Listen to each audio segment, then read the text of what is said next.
Assalamualaikum warahmatullahi wabarakatuh. Kami dari kelompok 8 ingin mempresentasikan tentang legal dan ethical issue associated with data bagian kedua.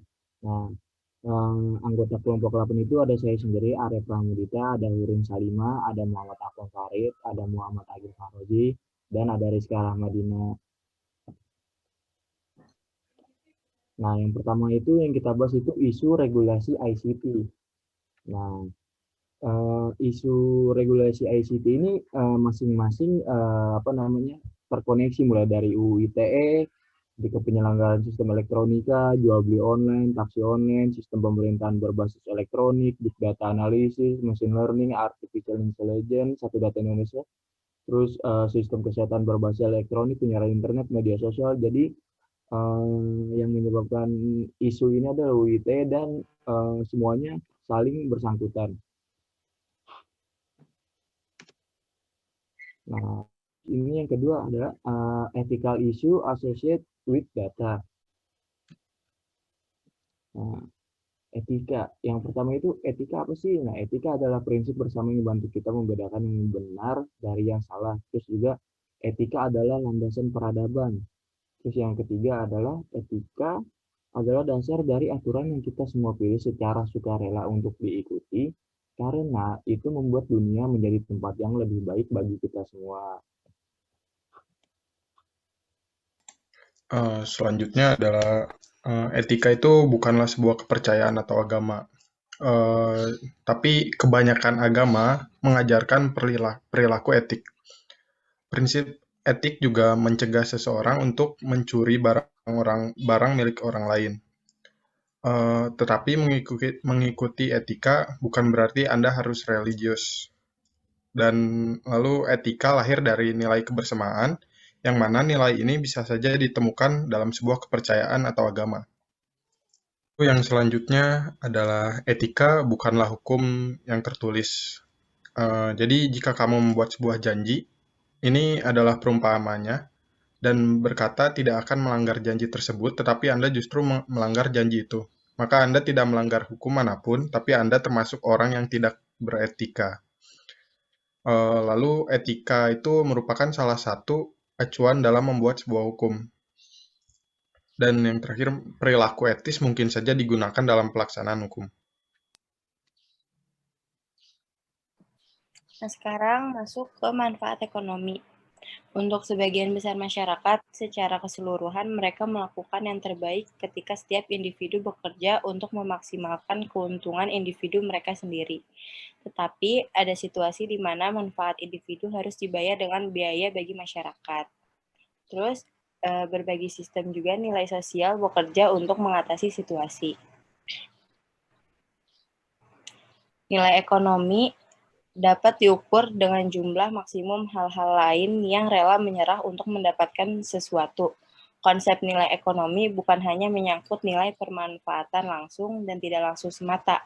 Nilai atau value bisa diartikan sebagai kepentingan atau keinginan di mana keduanya merupakan indikator nilai subjektif. Nah, manfaat jika mengikuti aturan, contohnya jika kita semua setuju untuk mengemudi di sisi kanan jalan, kita semua bisa mengemudi lebih cepat daripada biasanya yang tidak memiliki aturan.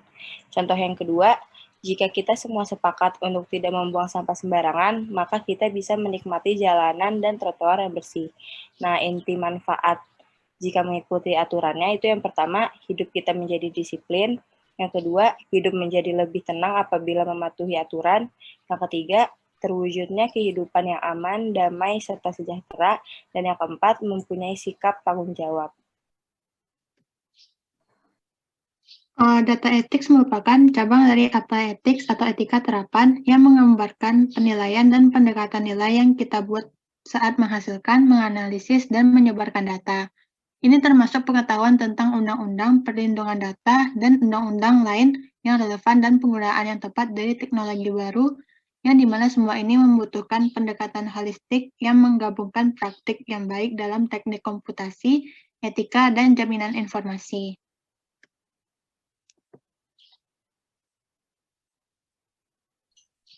Selanjutnya, apa yang dimaksud dengan data science? Nah, data science dideskripsikan sebagai bagaimana cara seseorang menganalisis data menggunakan metode otomatis supaya bisa mengekstrak informasi dari data-data yang ada. Kemudian data science sangat menguntungkan bagi publik. Data science dapat menciptakan pemerintahan yang lebih efisien. Namun, supaya bisa menciptakan hasil yang efisien, tentunya diperlukan pertimbangan dan perhitungan yang matang dalam mengolah data. Selanjutnya ada 10 Commandment of Computer Ethics atau 10 perintah komputer etik. Berikut ini ringkasan dari etika dalam berkomputer yang jumlahnya ada 10. Yang pertama, tidak menggunakan komputer untuk menyakiti orang lain.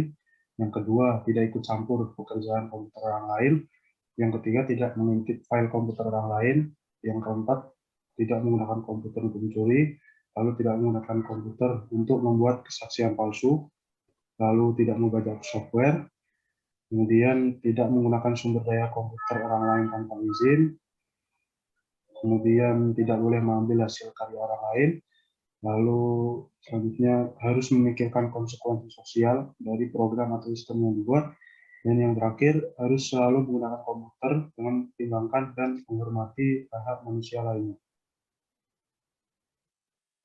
Nah, sekian presentasi dari kami kelompok 8. Mohon maaf apabila ada kekurangan atau kata-kata yang tidak berkenan.